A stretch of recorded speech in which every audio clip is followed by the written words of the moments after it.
Good morning po sa inyong lahat. Napansin niyo siguro ay mga sunod-sunod ko mensahe ng mga nakaraan, puro patungkol po sa future. Nandiyan yung rapture, Great Tribulation period, hanggang patungo na sa Millennial Kingdom. Actually, mahalagang malaman talaga natin ang lahat ng yan. Dahil malapit na ang pagdating ng Panginoon. Kung hindi pa natin malalaman yan, kailan pa? Diba? Pag-uusapan po naman natin ngayon ay patungkol sa heavenly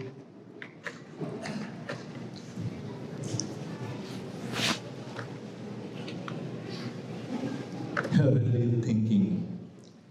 Makalangit na pag-iisip.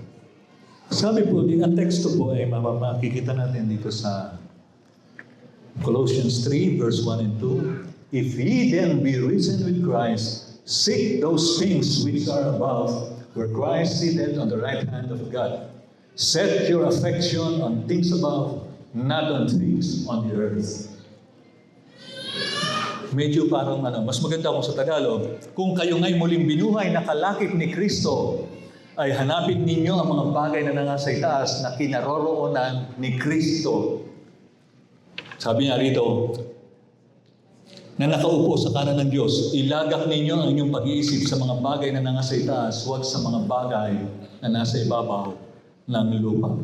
Alam niyo, itong sulat na ito ay inihikayat tayo na ilagak ang ating kaisipan sa mga bagay doon sa itaas.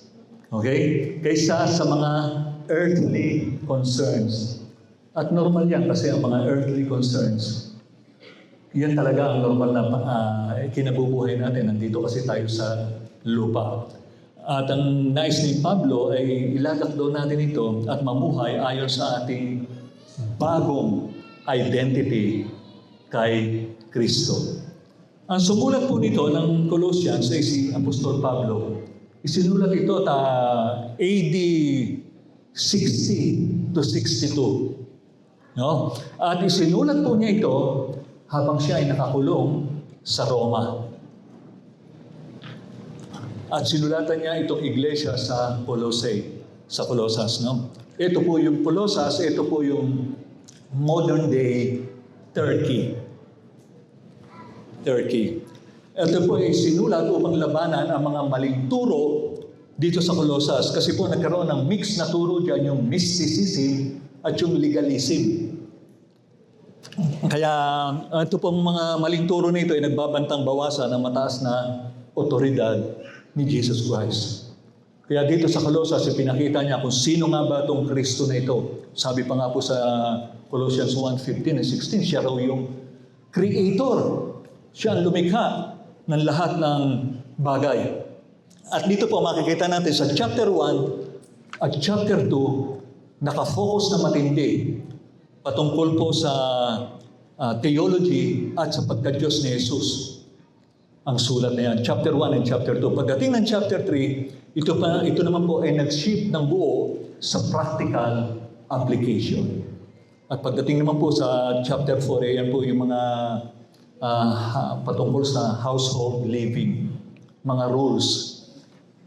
Okay, pagdating po sa chapter 3, hinati po ito sa 4 na pangunahing tema. Number 1 po dyan ay yung tinatawag na heavenly focus mula verse 1 hanggang 4. Tapos yung putting off the old self mula verse 5 to 11 at putting on the new self verse 12 to 17 at yung Christian household rules doon sa mga sumusunod po. Alam niyo po, napakahalaga po na ang ating kaisipan ay mahubog doon sa mga bagay na may tunay na halaga. Mahalaga ito. Kaya pinamagatang po itong heavenly thinking. Pag sinabing heavenly thinking, ibig bang sabihin ito puro lamang ba na mga bagay na espiritual ang ating iisipin? Hindi ka na ba magtatrabaho? Hindi ka na ba magpapakaligaya? Hindi ka na ba magbi-business sa mundong ito? Siyempre, hindi naman po tayo ganoon. Pag-uusapan natin ito, hindi po puro para putulin ang ating mga pangarap o ang ating kaligayahan sa mundong ito, kundi upang pag-isipan at pagtuunan natin ng pansin ang mga bagay na tunay na mahalaga na tatagal doon sa buhay na walang hanggan. Pero bago po yan, tayo muna po ay mag-pray. Dakilan ng Diyos sa iyo namin po inihabilin ang aming pag-uusapan. Gabayan mo kami sa pamamagitan ng iyong Holy Spirit at ikaw po ang mangusap sa aming kalagitnaan. Sa iyo ang aming pagtitiwala at parangal sa dakilang pangalan ng aming Panginoong Yesus. Amen. Sabi doon sa unang talata, sa unang bahagi, kung kayo nga'y muling binuhay na kalakip ni Kristo, hindi ibig sabihin na nagdududa si Apostol Pablo dito sa mga taga-Colosas. Hindi siya nagdududa sa kanilang relasyon, sa kanilang pananampalataya, kundi ipinapaalala lamang niya dito sa mga taga-Colosas kung ano at sino sila sa harapan ni Kristo. Ano ang kalagayan nila sa harapan ni Kristo? Yung salitang patay, pag sinabing patay, ibig sabihin yan, wala kang kaugnayan kay Kristo, no hope, no God, hindi ka kabilang sa bayan ng Israel, hindi ka kabilang sa mga kautusan ng Diyos. Yan po ang kalagayan ng isang walang relasyon kay Kristo. Patay sa harapan ng Diyos. At saan pupunta ang isang patay? Pag namatay ka nang wala kang relasyon na totoo o tama kay Kristo, siguradong pupulutin ka sa impyerno. Walang pasubali yun. Yung sinasabi ng kapatid kanina, yung lahat ng mabuting gawa mo, balil, wala lahat yan. Bakit? Kasi yung kasalanan nangahatulan sa iyo eh. Gumawa ka man ng gumawa na 100,000 kabutihan, pero yung kasalanan mo, yan ang maghuhulog sa iyo sa impyerno. Kaya yung patay, mahirap yan. Pero ang sabi rito ni Pablo, muling binuhay na kalakip ni Kristo. Hindi binuhay na kalakip ng religion. Kasi merong religion na sabi nila, pag nanatili kang tapat hanggang wakas dito sa reliyong ito, maliligtas ka. Hindi. Ang sabi na muling binuhay na kalakip ni Kristo. Pag sinabing dead, patay, ibig sabihin nasa ilalim ka ng kasalanan, nasa ilalim ka ng sumpa. Hindi ka ligtas. Pag sinabing buhay, ibig sabihin pinatawad lahat ng iyong kasalanan. Walang itinira kahit isa. Lahat ipatatawad yan ng Panginoon. At doon yung sinasabing sanctified, ibig sabihin pinabanal ka na. Kaya ikaw ngayon ay santo. Kaya kung mapapansin ninyo, lahat ng sulat ni Apostol Pablo, sino ang sinusulatan? Sa lahat ng mga banal na kay Kristo Jesus. Bakit banal? Buhay pa. Hindi pa sila nakakagawa ng kasalanan? Sa harapan ng Diyos, perfect. Wala ng kasalanan. Bagamat sa mundong ito nakakagawa ka ng kasalanan, pero ang mahalaga dito, tinanggal na yung sumpa. At justified. Pag sinabing justified, pinawalang sala. Kaya pag justified ka na, wala nang hahatulan sa iyo. Kaya yung sinabi pag namatay ka, kasunod dito, judgment, hindi ka napapasok doon sa judgment. Bakit? Dahil justified ka na. Kailan? Nung ikaw ay sumampalataya kay Kristo. Kaya paulit-ulit na pinag-uusapan dito sa pulpito tuwing Lord's Supper, yung kalagayan ng isang mananampalataya, ligtas magpakailanman. Kaya yung 3 S, huwag niyong kakalimutan. Saved, sealed by the Holy Spirit, and secured. Ngayon pa lang, malino na ang iyong kalagayan sa harap ng Panginoon. Ngayon, ano ang nararapat gawin ng isang taong binuhay na ng ating Panginoong Yesus? Importante po ang heavenly mindset at yung ating pag-iisip. Ito yung paghahanda ng ating sarili. Dahil dito pa lang sa mundong ito, kung nakahanda ka na patungo ron, dito pa lang nag-i-enjoy ka na. Kaya kung hindi ka nag-i-enjoy sa pagsamba mo rito, sa mga fellowship, hindi ka handa para pumunta sa langit. Anong gagawin mo sa langit? Kaya dito pa lang naghahanda ka na. Dito pa lang nagiging excited ka na. Nandun na yung excitement mo sa pagdating ng ating Panginoong Yesus. Darating na ang Panginoong Yesus. Excited ba kayo? Amen. Malapit na. Ngayon, ano ang nararapat gawin na isang taong binuhay na? Look upward. Sabi ni Paul, seek those things which are above. Ang focus ng makalangit na pag-iisip. Hindi natin ginagamit ang ating mata, kundi ang ating isip. Ang ating isip, ang ating ginagamit, ang ating puso. Alam niyo kung anong tinutukoy nito?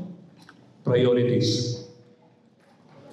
Ito yung pagbabaling ng ating focus mula sa mga earthly distractions tungo sa eternal realities.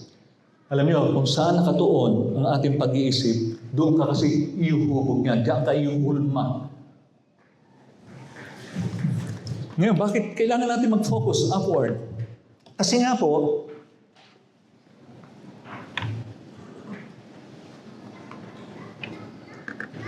positionally, tayo ibinangon ng kalakip ni Kristo. Yung pagkabuhay na maguli ni Kristo, kalakip tayo ron. Kaya nga mayroong pagkabuhay na maguli. Dahil kung walang pagkabuhay na maguli, wala tayong kaligtasan, walang kabuluhan ng ating pananampalataya. Hanggang ngayon, nasa ilalim pa rin tayo ng kasalanan. Kaya yung sinasabi nito, positionally risen with Christ, yan po ang kalagayan natin. Ibinangon na tayo, kaya hindi ka na mabamatay pa. Kaya yung our identity, yung ating new identity, yung citizenship mo, dalawa na. Hindi lamang Filipino, kundi heavenly. Yan ang maganda. At inihag na ang ating tunay na kalagayan ngayon pa lang. Kaya bakit nasasabi natin pag ako'y namatay, pupunta ako sa langit? Kasi yun na yung kalagayan natin eh. Alam niyo po, mahalaga yan, yung makalangit na pag-iisip. Si Abraham po, alam niyo, nung siya'y tawagin at sinabi ng Diyos sa kanya, umalis ka sa Ur. Sabi niya gano'n. Yung pong Ur, yan po yung southern Iraq. Okay? Ang southern Iraq na yan po ay masagana at komportabling lugar. Masasabi natin para yung Makati, yung lugar, ano? Pero, nung tinawag siya, hindi niya alam kung saan siya dadalhin ng Panginoon Diyos. Hindi siya binigyan ng clue. Walang mapa noon. Ano nga ba yung lugar na pupuntahan ko? Aalis ako rito sa Ur. Ano ang aking pupuntahan? Ganun ba nasa isip niya? Alam niyo po, dito sa Hebrews, ayan, for he looked for a city which had foundations, whose builder and maker is God. Ano ang tinitingnan ni Abraham? Yun daw, city na merong pundasyon na ang nagtayo at ang gumawa ay walang iba kundi ang Diyos. Anong lugar yun? Eternal city. Yan daw yung tinitingnan ni Abraham. Actually, hindi natin alam, doon sa lumang account, sa Old Testament, wala tayong idea ano yung nasa isip niya. Pero salamat na lamang, merong Hebrews na book na kung saan ni-reveal sa atin ng Diyos kung ano yung iniisip ni Abraham ng panahon yun. Ano nasa isip ni Abraham? Ang hinahanap daw niya ay isang siyudad, isang eternal city. Imagine niyo, i-reveal sa atin ng Panginoon kung ano yung iniisip niya. Tumira siya sa mga tolda. Hindi po siya nagtayo ng duplex o ng townhouse o ng bungalow. Ano ang tirahan niya? Tent. Bakit tent? Pag sinabing tent, temporal yan. Pag itinayo mo dyan, magpapahinga ka sandali, paglakad mo ulit, tatanggalin mo yan, pag kung saan ka dumating, itatayo mo na naman yan. Tumira lamang siya sa mga tent. Dahil ang focus niya nasa eternal city. Wala siyang, alam niyo si Abraham, wala siyang idea kung ano nga ba yung mansion doon sa langit. Pero thank God, sa panahon natin, inilinaw sa atin sa John 14. Siya daw ay paroroon, no? Doon daw sa bahay ng Ama, sa tahanan ng Ama, meron daw tayong mansion. In my Father's house are many mansions. Yun daw po yung inilaan para sa atin. Kung dito po man ang ating tirahan, okay lang yan. Yun temporal naman, panandalian, pero doon sa langit, pang walang hanggan. Imagine niyo yun, hindi alam ni Abraham yun, yung pupunta niya, pero tayo, ang linaw na ipinangako sa atin. Kung tutuusin, si Abraham, pwede siyang bumalik sa Ur. Kasi biro mo, yung dadaanan mo, yung pupuntahan mo, hindi mo alam, mga disyerto yung nilalakaran mo. Yung mga dangers along the way, napakahirap niyan. Pero anong ginawa niya? Dumire-diretso lamang siya. Dahil ang puso niya ang puso ni Abraham nakatuon doon sa itaas, sa langit na tahanan ng Diyos. Si Mrs. Lot, tinawag siya, pinaalis siya sa Sodom, pero anong ginawa niya? Sabi, huwag kang lilingon. Hindi niya napigilan yung sarili niya. Malakas ang atraksyon ng sanlibutan. Gusto niyang bumalik. Doon sa Sodom and Gomorrah na kung saan napakagandang lugar, pero punong-puno ng kasalanan. Huwag kang titingin. Pag tumingin ka riyan, magiging asin ka. Alam niyo, maraming Kristiyano ang ganyan. Hanggang ngayon, gustong balik-balikan ang sanlibutan. Pero maganda nito si Abraham, hindi niya tinitigan yung mga bagay na yun. Alam niyo ba yung GPS, pag ginagamit yan, sundan mo yung direksyon na sinasabi ng GPS, halimbawa ng Waze. Huwag kang titingin doon sa mga billboards, doon sa mga signage. Pag tumingin ka dyan, pwede kang madisgrasya o pwede malampasan ka nung kaliwa mo o kanan. No? Mabigat yan. Pag na-distract ka sa mga ads, lalampas ka. Alam niyo po, ganyan din po sa buhay Kristiyano. I-set natin ang ating GPS sa mga bagay na makalangit. Huwag masyado. Hindi ko sinabing huwag yung mga bagay ng sanlibutan. Huwag masyado sa mga bagay ng sanlibutan. Dahil yung bagay ng sanlibutan yan, nandiyan lang yan. Pero yung mga bagay na makalangit, kailan mo paggugustuhin matutunan yan? Kailan mo paggugustuhin malaman yan? Kaya yung pagdalo sa mga fellowship, pagdalo sa pagsamba, sa mga camps, mahalaga yan. Bakit? Mas lalawak ang ating pagkakilala sa Panginoon at sa mga bagay na daratnan natin doon sa langit. Kaya ang tanong, saan nakafocus ang GPS ng buhay mo? Doon ba sa panandalian o sa pagwalang hanggan? Pag ang focus mo ay sa itaas, alam niyo kung ano ipaprioritize mo sa buhay na ito? Yung nangyari sa Acts 2:42. Alam niyo po sa Acts 2:42, ano sabi? At sila'y nagsapinatiling matibay sa turo ng mga apostol, yung Bible yan at sa pagsasama-sama fellowship, at sa pagpuputol-putol ng tinapay, yung ginagawa natin breaking of bread, at sa mga pananalangin. Imagine niyo, araw-araw nilang ginagawa yan. Bakit? Nakatuon sila na malapit na rin dumating ang Panginoon. Biruin niyo, kasi simula pa lamang ng iglesia ron, pero ano nasa isip nila? Yung mga bagay na makalangit. Araw-araw ginagawa nila yan. Parang ritual na, parang monotonous, pero hindi. Sa tuwing ginagawa nila yan, nandoon ang kanilang kagalakan. Pangalawa, internalize. Set your affections on things above. Heavenly thinking, alam niyo po, hindi lamang po yan intellectual. Hindi lamang nandirito. It captures the heart. The affection of heavenly thinking. Heavenly thinking captures the heart. Alam niyo po yung salitang affection, sa Greek, pronyo yan. Ibig sabihin, hindi lamang po sa isip, kundi pati sa damdamin at desisyon ng kalooban. Kaya isip plus puso plus kalooban. Package po yung tatlo na yan pag sinabing affection.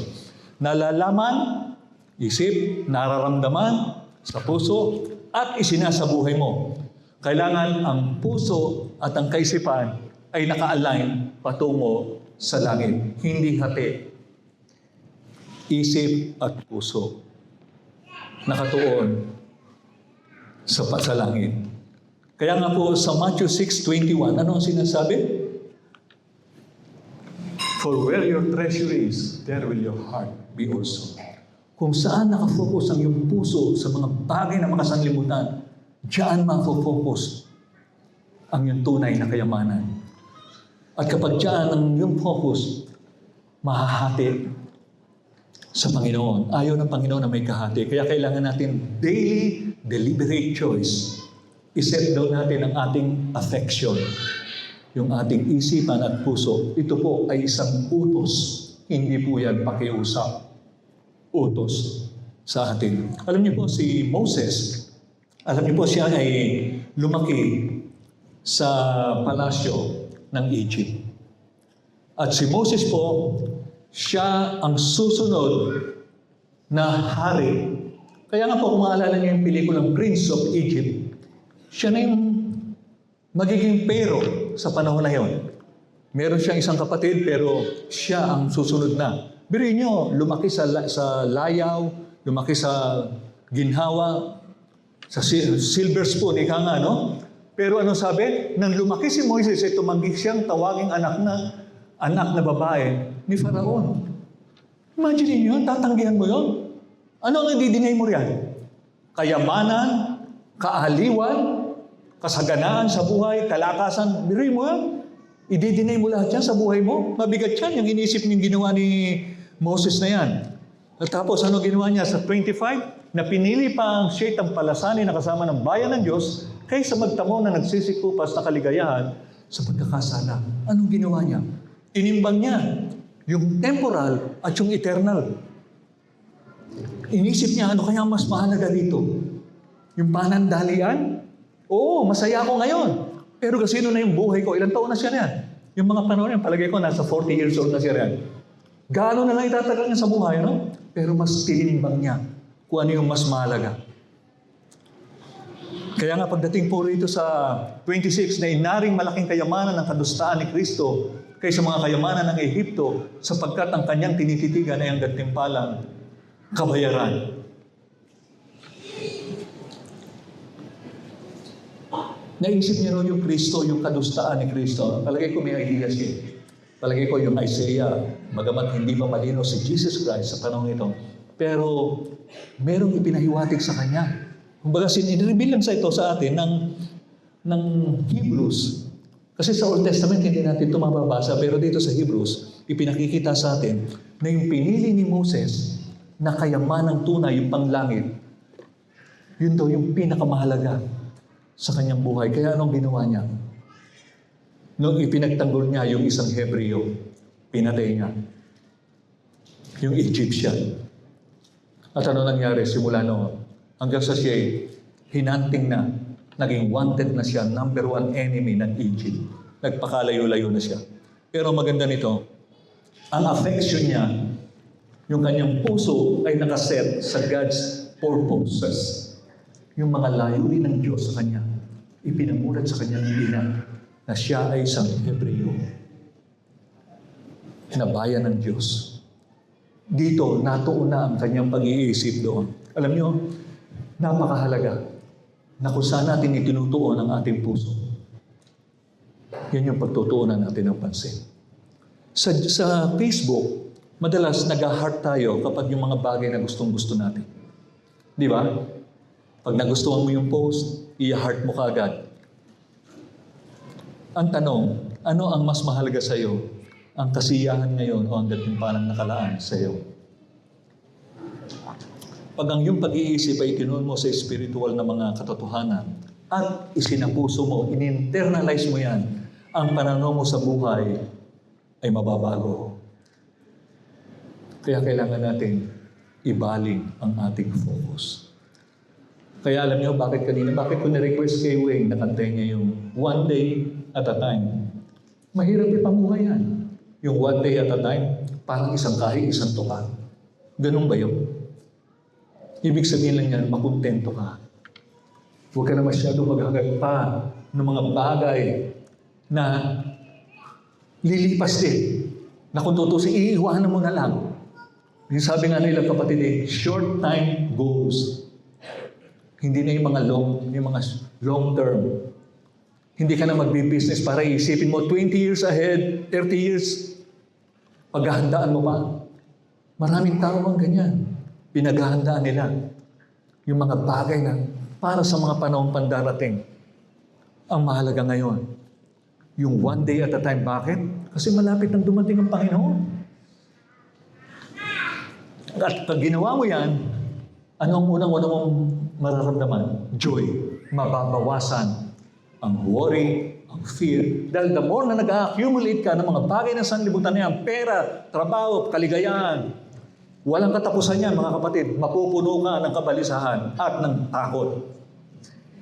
Kaya maganda nito, i-internalize natin yung sinasabi natin ng Pablo, set your affection sa itaas. At then, pangatlo, leave it out. Sabi dito, put to death, therefore, what is earthly in you. Patayin nga ninyo ang inyong mga sangkap na katawang nasa ibabaw ng lupa. Marami po ngayon mga Kristiyano ay hindi pa din nakakatakas sa dati nilang buhay. Kristiyano na, pero hindi pa rin nakakatakas sa dati nila, sa nakaraan nilang buhay.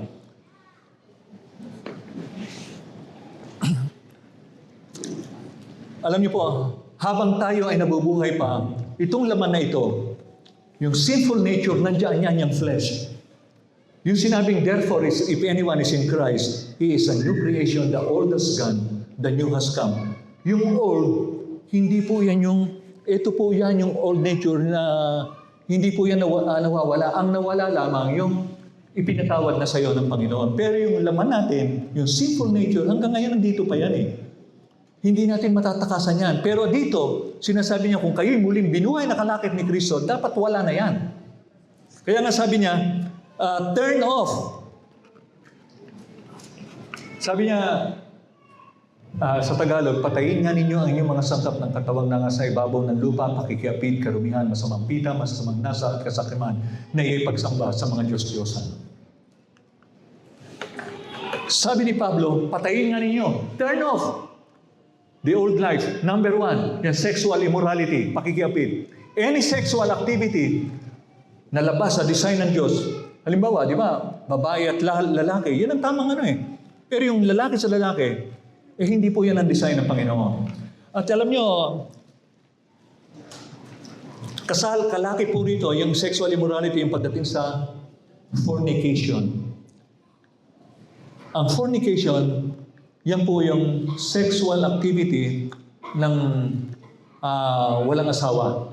Yung adultery naman, ito yung merong may asawa, nakikita kayong activity ganyan. Yan po ay mga tinatawag na immoralidad na sexual. Ano? Nandiyan din yung mga fornication, homosexuality, yung prostitution, incest. Alam niyo po yung incest? Ito po yung pag-aasawa sa kapatid, kapamilya, relative, kadugo, ibig sabihin. Sa atin, alam ko, hindi masyadong sa ibang bansa, nangyayari ito eh. Yan, kasama po yan, yung mga pakikiapid na yan. Pangalawa, yung impurity, yung karumihan.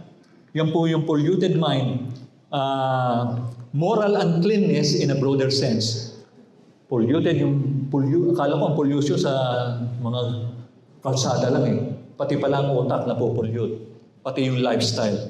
Kasama po rito, alam nyo, yung mga dirty thoughts. Maruruming pag-iisip. Hindi ito yung basta karumihan lamang ng pag-iisip. No? Yung kasama rito, yung mga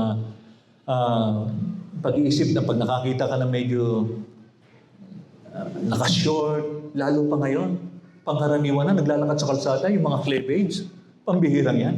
Nung araw, hindi mo makikita ang ganyan ng mga babae. Ngayon, yung mga short eh. Hindi na lamang shorts pa. Ano lang. Nung ako'y napunta napadaan ako dati sa Sydney, alam nyo, nabulaga ako. Talagang doon.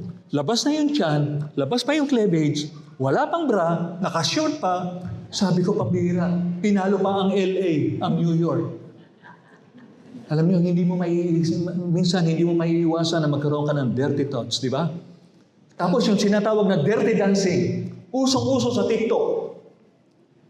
Yung mga kabataan, kitang-kita ko paano sila gumagawa nito. Hindi na nakikita, ginagamit din ng kawayan, yung dirty dancing.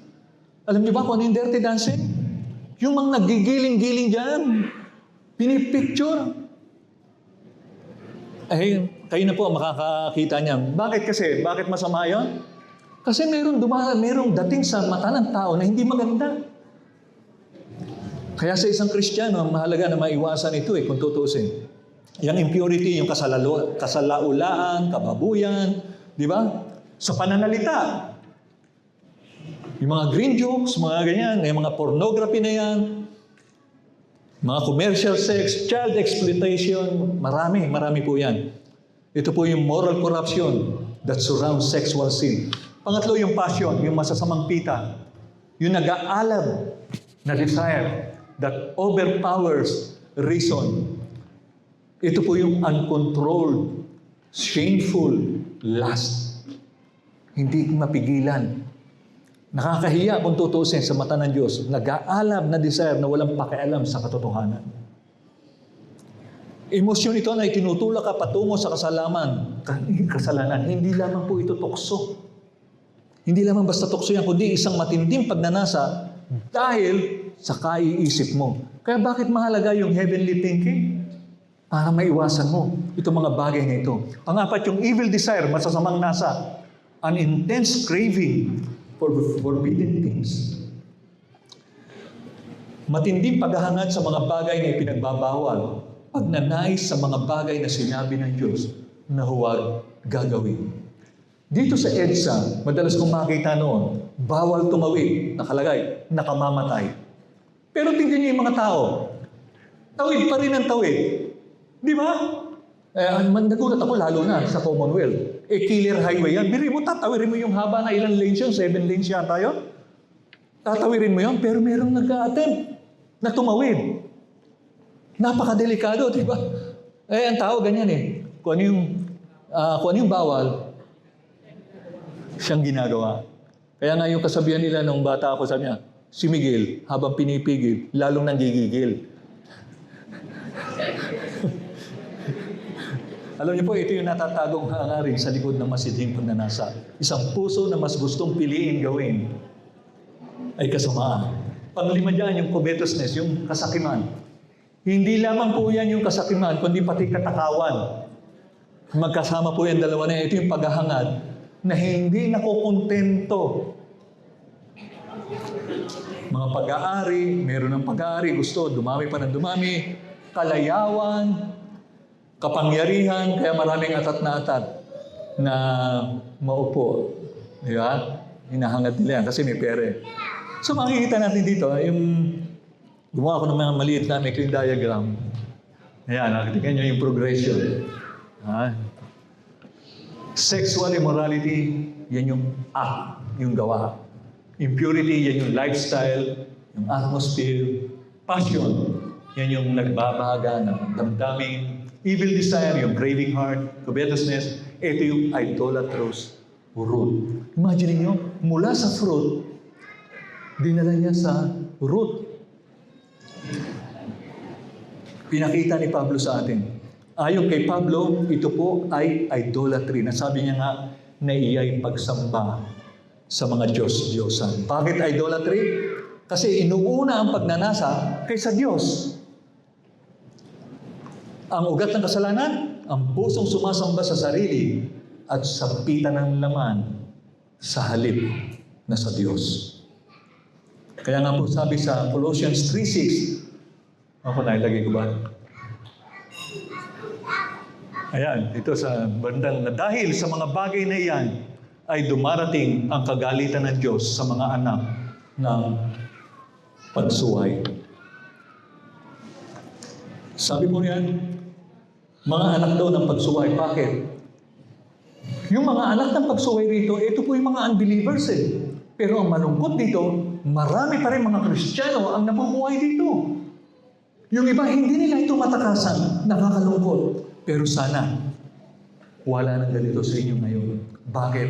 Kasi ang Diyos galit na galit yan sa mga bagay na yan. Pangalawa, turn on the new life. Ito na.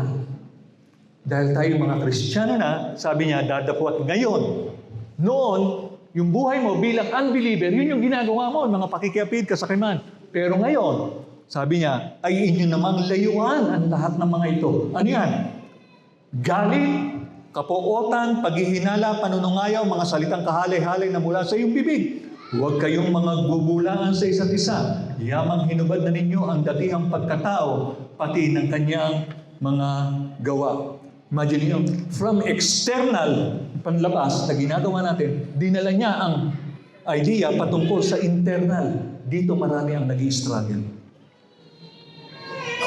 Ito yung struggle ng mga Kristiyano ngayon. Yung old nature na yan, visible yan, minsan invisible. Ang kasalanan ay normal lamang nilang ginagawa. Pero sa new nature, ito na po yung ating struggle. Ito yung mga invisible sins na hindi nakikita ng kapwa mo. Yung datihang pagkatao, bagong pagkatao. Unbeliever ka nun, kaya datihang pagkatao. Pero ngayon, bilang new creation, yung makalangit na pag-iisip ay umaakay sa atin sa paghuhubad ng datihang pagkatao.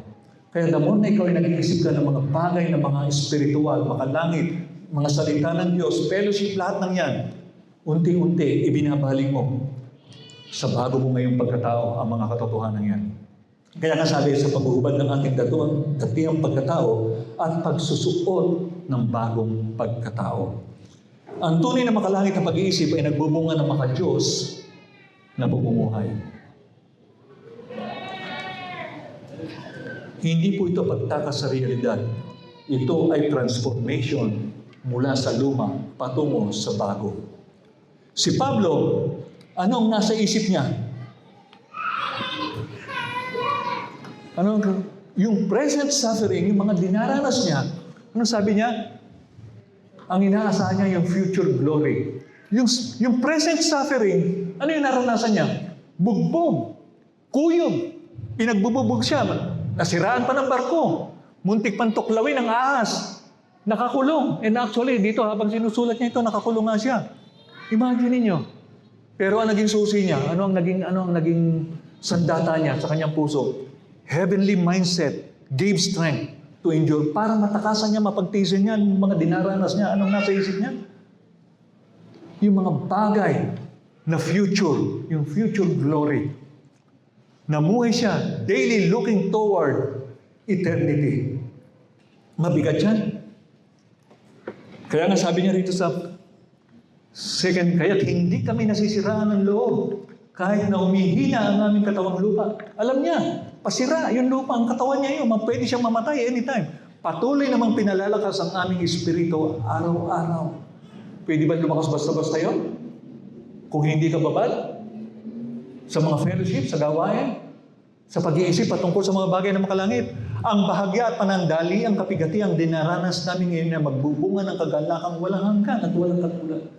Pero yun yung sinasabi niya, yung nararanasan niya nung panahong yun, sandali lang yan. Dahil ang buhay natin sa mundong ito, katulad ka lamang na isang patak na tubig sa dagat. Ganyan ang buhay natin. Pero mo, pagtutuunan mo ng pansin niyang hirap na yan, magnangawa ka, magre-reklamo ka sa Diyos, pero ano nasa isip niya? Panandalian lang yan. Ang inaabangan niya, magbubunga raw ito ng kagalakang walang hanggan at walang katulad habang nandito ka sa mundong ito. Pwede magbunga ng kagalakan sa kabila ng mga pagdurusa, sa kabila ng mga problema. Samantalang kami ay nagsisitingin hindi sa mga bagay na nakikita, kundi sa mga bagay na hindi na nakikita. Sapagkat ang mga bagay na nakikita ay may katapusan. Dapat ang mga bagay na hindi na nakikita ay walang hanggan. Yung mga invisible, yun daw yung lagi niyang tinatanaw. Yung mga visible na yan, hindi niya masyadong pinagtutuunan ng pansin. Nandiyan lang yan eh. Araw-araw kasama mo yan habang nabubuhay ka. Ang tanong, ano ang pinag-uukulan mo ng pansin sa buhay nito? Na mas higit. Yan yung priority. Pag ang priority mo nandito sa mga bagay na sa libutan ito, yung bagay na spiritual gumaganon. Kumbaga sa timbangan, laging bumabagsak. Pero kapag ang mga bagay na makalangit ang lagi mong pinagtutunan ng pansin, yung mga bagay na sanlibutan, chicken feed na lang sa iyo yan. Kahit anong dami ng problema na yan, kahit gaano pa kabigat ang pagdaanan mo, kaya mo lang pasan. Bakit? Kasi nagiging spiritual ka na eh. Nagmamature ka na sa Panginoon. Alam niyo po, hindi inalis ng heavenly thinking ang hirap niya. Sa halip, binigyan siya ng lakas na matiis ito. Sa araw-araw na buhay siya na nakatanaw sa eternity. Kaya nga sabi niya, for me to live is Christ and to die is gain. Alam niyo po, walang mangga na nagbunga ng apple. Kung makalangit ang ugat mo, makalangit din ang magiging bunga nito. Makikita po yan sa ating actions. Kung saan ka talaga nakaugat. Ang buhay mo ay salamin ng iyong puso. Kung ano ang reflection mo sa araw-araw, sa trabaho, sa pamilya, maging sa social media, yun ang tunay na laman ng pag-iisip mo.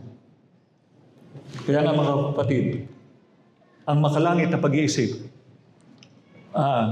tayo po ay mga ambassadors for Christ. God making His appeal through us. We implore you on behalf of Christ, be reconciled to God. Tayo rin po yung magdadala ng mabuting balita sa mundong ito. Alam niyo ba yung ambassador? Yan yung ipinadadala sa iba't ibang bansa.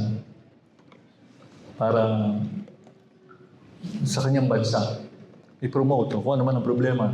Tayo po, ang hiniran ni Kristo, kung ikaw ay tunay na sumampalataya, kung ikaw ay tunay na binuhay na maguli ni Kristo, nakalapit niya. isa ka sa magdadala ng mabuting balita ng kaligtasan ito. Kaya nga mga kapatid, look upward, ibig sabihin, isa-isip mo yung mga bagay na makalangit. Internalize it. Isa puso mo. Live it out.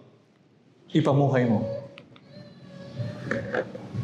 Dearly beloved, I beseech you as strangers and pilgrims, abstain from fleshly lusts which war against the soul.